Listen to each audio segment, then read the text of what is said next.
चैन से नहीं बैठेंगे जब तक ये चोर खत्म नहीं हो जाते। ये एरिया छोड़ेंगे, ये काम छोड़ देंगे, इनको घरों में चैन से नहीं बैठने दिया जाएगा। बड़ी मेहरबानी। आज ये प्रोग्राम यहाँ पर जो देख रहे हैं आप लोग, ये किसी बंदे ने किसी को दुकान को लूटा और लूट के सामान लेके घर चला गया। तो बात ये है कि चोर के अपने रास्ते होते हैं और कानून के अपने रास्ते होते हैं। ढूंढ रहा है, बात रास्ते की है। जिसको रास्ता साफ मिल गया वो निकल जाता है, जिसको रास्ता साफ ना मिला वो पकड़ा जाता है। तो बहरहाल बात ये नहीं है।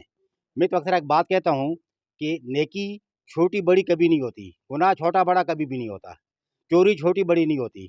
बात होती है दूसरे की इज्जत पे हाथ डालने की, दूसरे को नुकसान पहुँचाने की। तो उसमें जिन लोगों ने, मीडिया की टीम है, चाहे अंजुमन ताजरान है, चाहे डीएसपी साहब हैं, एसएचओ साहब हैं, जो लोग भी हैं जिन्होंने ये काम किया है, बहरहाल हम पूरे इलाके की तरफ से, काशी लोगी की तरफ से हम आपको मुबारकबाद देते हैं।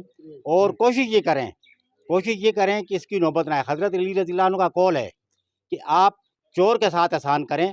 तो किसी ने पूछा था कि हज़रत चोर के साथ एहसान कैसा होता है, तो उन्होंने कहा था कि आप अपने सामान की हिफाजत करें।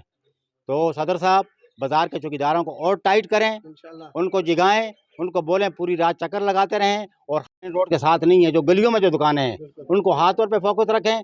और डीएसपी साहब आपसे भी, एसएचओ साहब आप भी, जितने भी आपके पास जो उसमें है सिक्योरिटी मेजर में जो है, कहाँ पे कैमरे लगाने हैं, उनको बाकायदगी से चेक करें।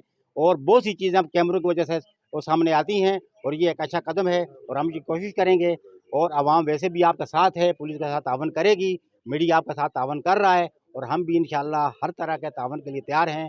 और ये शाह साहब ने कहा, डीएसपी साहब ने कहा, ये आपका फ़र्ज़ है, लेकिन फ़र्ज़ को पूरा करना भी एक कर्ज़ है। लिहाजा आपने अपने फ़राइज़ की अंजामदेही की है और इसका अल्लाह पाक आपको अजर देगा। और ये आपकी ड्यूटी का कैसा भी था, लेकिन ये किसी गरीब का जो लूटा हुआ सामान था, अगर उसको आपने बरामद किया है तो ये भी एक बहुत बड़े सदक़े की बात है, बहुत बड़े अजीर की बात है। वमा अलैना इल्लल बलाग।